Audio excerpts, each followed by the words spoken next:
City में ride करने के लिए अभी पाकिस्तानी अवाम के पास सिर्फ दो बेस्ट ऑप्शंस हैं अगर आपका बजट 2.5 लाख रुपए के अंडर है तो। इसमें से एक आ जाता है पाकिस्तान का जाना माना, पहचाना और most loved motorcycle Honda CG125। लेकिन दूसरा कंपिटेटर भी इससे बिल्कुल कम नहीं है, वो है सुजुकीज वेरी ऑन सुजुकी GS150। अब देखा जाए तो दोनों की बहुत बड़ी कल्ट फॉलोइंग है। होंडा CG125 वाले होंडा के अलावा किसी बाइक को देखना पसंद नहीं करते, जबकि GS150 वाले GS के अलावा किसी को देखना पसंद नहीं करते। दोनों के अपने अपने प्रोज एंड कॉन्स हैं। चलिए जानते हैं आज की वीडियो में कि कौन सा मोटरसाइकिल इन दोनों में से बेस्ट है सिटी राइडिंग के लिए।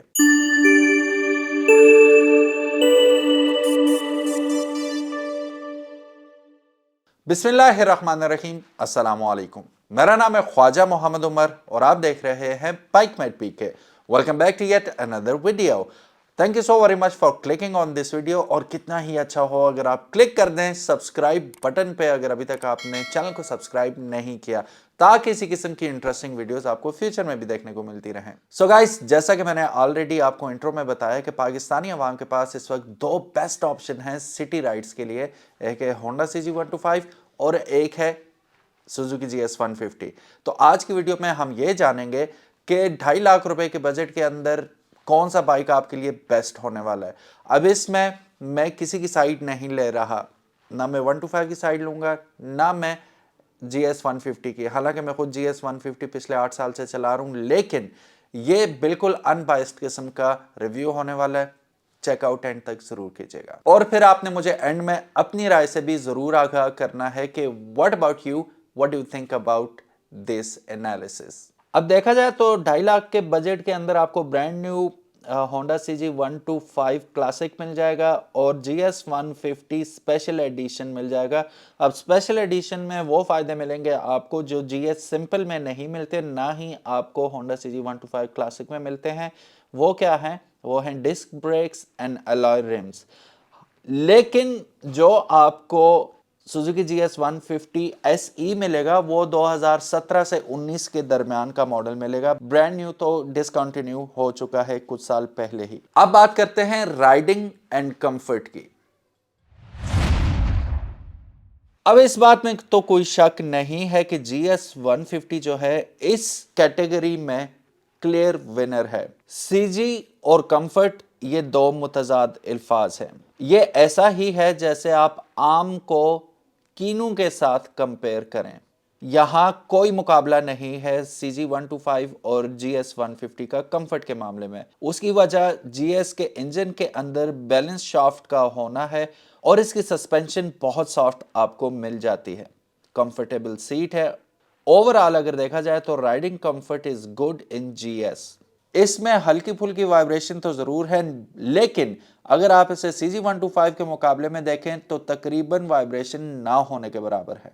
और ये जो हल्की फुल्की वाइब्रेशन आपको फील भी होती है वो 100 किलोमीटर जिस वक्त टॉप स्पीड आप क्रॉस करेंगे इसकी 100 किलोमीटर से ऊपर, तो फिर हल्की फुल्की आपको वाइब्रेशन महसूस हो सकती है। और सिटी के अंदर तो 100 से ऊपर जाना या 100 तक भी जाना तकरीबन इम्पॉसिबल है, चाहे पाकिस्तान का कोई भी सिटी हो। अब बात कर ली जाए होंडा CG125 की, तो ये एक किसी भी अच्छे जनरेटर की तरह वाइब्रेट करता है और खूब करता है। ना सिर्फ वाइब्रेशन, लेकिन इसकी सीट भी अगर आप देखें तो आपको मुगल आजम के तख्त की तरह सख्त मिलेगी। इसकी एक और मिसाल ऐसी है कि अगर आप नए नए होंडा CG125 पे बैठेंगे तो आप एकदम अपने बचपन की यादों में गुम हो जाएंगे। जब आप छोटे होते थे और आप किसी नाई की दुकान पे जाते थे, वो फटा रखता था, उस फटे के ऊपर आपको बिठाते थे, जैसा अनकंफर्टेबल और सख्त वो फटा होता था वैसी ही CG125 की आपको सीट देखने को मिलती है।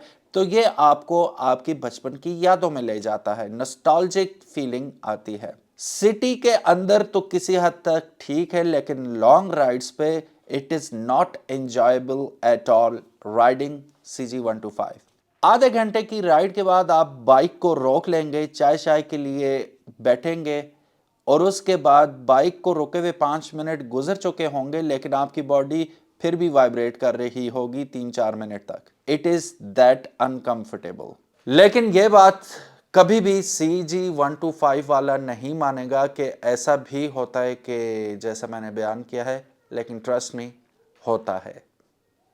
अगर आपके साथ भी हुआ है तो जरूर बताइएगा। सिटी राइड्स के लिए of course GS150 is the best option right now, लेकिन छोटे मोटे स्प्रिंट्स हैं, आपकी 8-10 किलोमीटर की ड्राइव है, आप ऑफिस से घर, घर से ऑफिस जाना है, तो yes, CG125 can do that easily for you. लेकिन अगर आपका सफर 40-50 किलोमीटर डेली है या इससे भी ज्यादा है, स्पेशली अगर आप कोई मार्केटिंग का काम कर रहे हैं या मेडिकल रैप हैं या कोई ऐसी जॉब है जिसमें आपको 100 किलोमीटर एटलीस्ट डेली चलना पड़ता है, तो GS150 is the best option for you right now. Next category होने वाली है फ्यूल एवरेज की।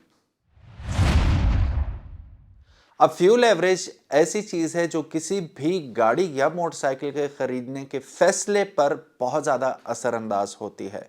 तो आइए जानते हैं दोनों बाइक्स क्या फ्यूल एवरेज ऑफर कर रहे हैं। अगर हम शुरू करें GS150 से, तो GS150 साइज में, वजन में बड़ा होने के बावजूद आता है बटरफ्लाई कार्बोरेटर के साथ, जिसकी वजह से यह आपको बेहतरीन किस्म की फ्यूल एवरेज देता है। लास्ट टाइम आई चेक्ड, और ये महावरतन मैं नहीं कह रहा, लिटरली व्हेन आई चेक्ड, हम दो बंदे GS150 पे बैठ के कश्मीर गए और वापस आए, और इसने, और सेम डिस्पेंसर से हमने वापस पेट्रोल भरवाया। आपको पता है इसने पहाड़ी इलाके में हमें क्या एवरेज दी? 43 किलोमीटर टू अ लीटर। क्या मैं क्लेम कर सकता हूं CG125 के बारे में सेम चीज? नो। हमारे इलाके में CG125 इस वक्त दे रहा है, ब्रांड न्यू CG125 की बात कर रहा हूं, not more than 35 kilometre to a litre, because it comes with the slide carburettor. और फिर OHV भी होने की वजह से पुरानी टेक्नोलॉजी है, जबकि GS150 आता है ओवरहेड कैम शाफ्ट के साथ। यहाँ पे ओवरहेड वॉल्व हमें मिल रहा होता है, सेम ओल्ड टेक्नोलॉजी है। जब पैदा हुआ था CG125, उस वक्त जो टेक्नोलॉजी आ रही थी, आज भी वही आ रही है। अब आप लोगों ने मुझे जरूर बताना है कि आपका एक्सपीरियंस आपके शहर में इन दोनों मोटरसाइकिल्स में से अगर कोई मोटरसाइकिल आप चला रहे हैं तो आपको क्या फ्यूल एवरेज रिटर्न कर रही है आपकी मोटरसाइकिल। हमारे इलाके में तो ऐसा ही है जैसे 70 रखना या GS रखना, इट्स द सेम थिंग। अब नेक्स्ट कैटेगरी की जाने बढ़ते हैं, वो है मेंटेनेंस कॉस्ट। अब मेंटेनेंस कॉस्ट में हम देखेंगे कि दोनों मोटरसाइकिल्स को संभालना, एक तो होता है खरीदना, फिर होता है मोटरसाइकिल को चलाना, संभालना, पार्ट्स, ट्यूनिंग्स, ये वो, उसके अखराजात क्या हैं। अगर देखा जाए तो तकरीबन 1000 किलोमीटर के बाद दोनों मोटरसाइकिल्स की प्रॉपर ट्यूनिंग की जरूरत पड़ती है। हम थोड़ा सा कॉस्ट ब्रेक डाउन कर देते हैं इसका। सुजुकी GS150 की इंजन ऑयल कॉस्ट जो है, अगर आप नॉर्मल इंजन ऑयल डलवाते हैं तो तकरीबन 1500 रुपए का है, लेकिन अच्छा इंजन ऑयल 3000 से 3500 रुपए में जर्मन ऑयल आपको फुली सिंथेटिक मिल जाता है। It totally depends upon you. जबकि CG125 के इंजन ऑयल की कॉस्ट अगर हम देखें तो तकरीबन 1000 रुपए पड़ती है, हेवलिन 20W50 की। ट्यूनिंग की लेबर कास्ट जो है वो हर शहर में अपनी अपनी होती है। हमारे इलाके में तकरीबन 500-550 रुपए चार्ज करते हैं आजकल, तो दोनों की तकरीबन सेम ही है। ट्यूनिंग कास्ट की बात करें तो GS की तकरीबन 2000-2100 रुपए में हो जाती है, और total tuning cost of CG125 वो तकरीबन 1500 रुपए तक हो जाती है। उस लिहाज से देखा जाए तो CG125 ट्यूनिंग के लिहाज से और मेंटेनेंस के लिहाज से GS150 से बहुत सस्ता पड़ता है। इतना भी सस्ता नहीं पड़ता, लेकिन बहरहाल सस्ता पड़ता है। अब नेक्स्ट जो कैटेगरी है वो थोड़ी सी ट्रिकी है, और मुझे नहीं लगता GS150 इसमें कामयाब हो पाएगा, बल्कि बड़ी बुरी तरह नाकाम होगा। वो है spare parts availability and quality. देखा जाए GS150 is a maintenance free motorcycle. बड़ा बड़ा अरसा लोग इसकी ट्यूनिंग भी नहीं करवाते, 3-3 हज़ार किलोमीटर चल जाता है, लोग ट्यूनिंग नहीं करवाते, लेकिन जब करवानी पड़ती है तो पार्ट्स का काम भी खुलता है। पार्ट्स का काम खुलता है तो परेशानी का सामना करना पड़ता है। इसमें दो बातें हैं, एक तो पार्ट्स एक्सपेंसिव है, दूसरा पार्ट्स अवेलेबिलिटी। ये दो मेन इशू हैं। मैं एग्जांपल देता हूं आपको। अगर आपकी मोटरसाइकिल में स्पेशली अगर आपने GS 150 स्पेशल एडिशन रखा हुआ है, डिस्क ब्रेक्स का इशू हो जाता है। मिलती हैं आफ्टर मार्केट, मिल जाती हैं, थोड़ी सस्ती भी मिलती हैं, लेकिन जेन्युइन पार्ट्स आपको बहुत एक्सपेंसिव पड़ते हैं और स्पेशली हमारे इलाके में एक एक हफ्ते का वेट करना पड़ता है, बिकॉज सुजुकी की कोई फ्रेंचाइज हज़ारा डिवीजन में एग्जिस्ट ही नहीं करती। पहले होती थी, अब नहीं है, ठीक है। तो हमें बड़ा टेंशन होती है कि यार एबटाबाद से ऊपर कोई सुजुकी नहीं है, ठीक है, या हरिपुर जाओ या फिर पिंडी जाओ, वहाँ से मिलेगी, वो भी अगर वहाँ पे हुई तो। ये कहानी हम CG125 के लिए नहीं कह सकते, क्योंकि CG125 ऐसा मोटरसाइकिल है कि जो कराची के सी व्यू से लेकर ऊपर खुजराब पास तक आपको हर जगह इसके पार्ट्स अवेलेबल हो जाते हैं, मैकेनिक्स अवेलेबल हो जाते हैं, और तकरीबन सेम प्राइस में, जो कराची में प्राइस होगी वही यहाँ पे होगी, क्योंकि ये कंपनी कंट्रोल्ड फ्रेंचाइजेज हैं हर जगह, तो रेट्स आपको बिल्कुल सेम मिलते हैं। तो ये भी होंडा CG125 की कामयाबी का एक और राज है कि इनका नेटवर्क बहुत बड़ा है और सेम प्राइस में ऑल ओवर पाकिस्तान आपको इसके पार्ट्स अवेलेबल हो जाते हैं। अब CG125 के थोड़े से पार्ट्स का जिक्र करते हैं, कंपेयर करते हैं GS 150 के साथ। CG125 के इंडिकेटर की बात करूं तो तकरीबन 450-500 रुपये में आपको मिल जाते हैं, जबकि इंडिकेटर GS 150 का जिक्र किया जाए तो 1000 रुपये तक आपको इसके इंडिकेटर मिलेंगे, यानी कि दुगने महंगे हैं CG125 से। हेडलाइट की बात करें तो CG125 की हेडलाइट 1400 रुपये में मिल जाती है। वैसे उसकी हेडलाइट में होता ही क्या है बेचारी में, लेकिन अगर हम बात करें हेडलाइट की GS 150 की, वो तकरीबन 2500 से 2800 रुपये में आपको मिलती है, और अगेन यहाँ पे डबल आपको कीमत पे करनी पड़ रही है। टेल लाइट की बात करें, जैसे ब्रेक लैंप भी कहते हैं या ब्रेक बत्ती भी कहते हैं, CG125 की आपको मिल जाएगी 700 रुपये में, जबकि GS 150 की तकरीबन 11 से 1200 रुपये में आपको मिल जाएगी। तो यहाँ पे CG125 ने अगेन चारों शाने चित कर दिया GS 150 को। Last but not the least, अब हम बात करेंगे पिक एंड पावर की।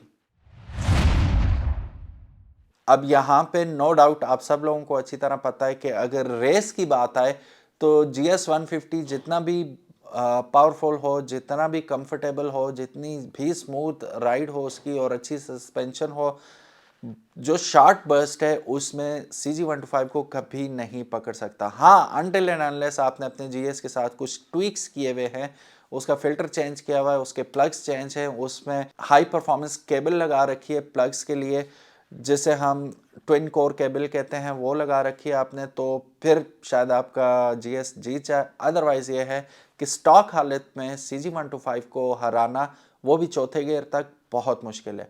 हाँ, GS 150 की गियर रेशो थोड़ी सी ज़्यादा है, तो वो थोड़ा लंबा चल के GS जब अपने तीसरे चौथे गियर में पहुंचेगा तब जाके कहीं पकड़ पाएगा CG125 को। तो शॉर्ट बर्स्ट में क्लियर किंग है CG125।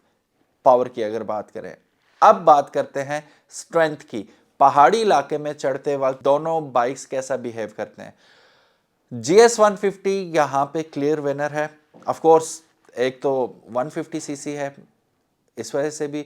दूसरा, अगर आप देखें पाकिस्तान में इस वक्त टूरिंग में सबसे ज़्यादा यूज़ होने वाला 90% जो यूज़ हो रहा है मोटरसाइकिल, वो है Suzuki GS 150 for obvious reason. एक तो इसका रोबस्ट इंजन, दूसरा इसकी पावर के दो बंदे बिठा के भी बाबू सर टॉप ऐसे चढ़ रहा होता है जैसे मोटरवे पे जा रहा हो।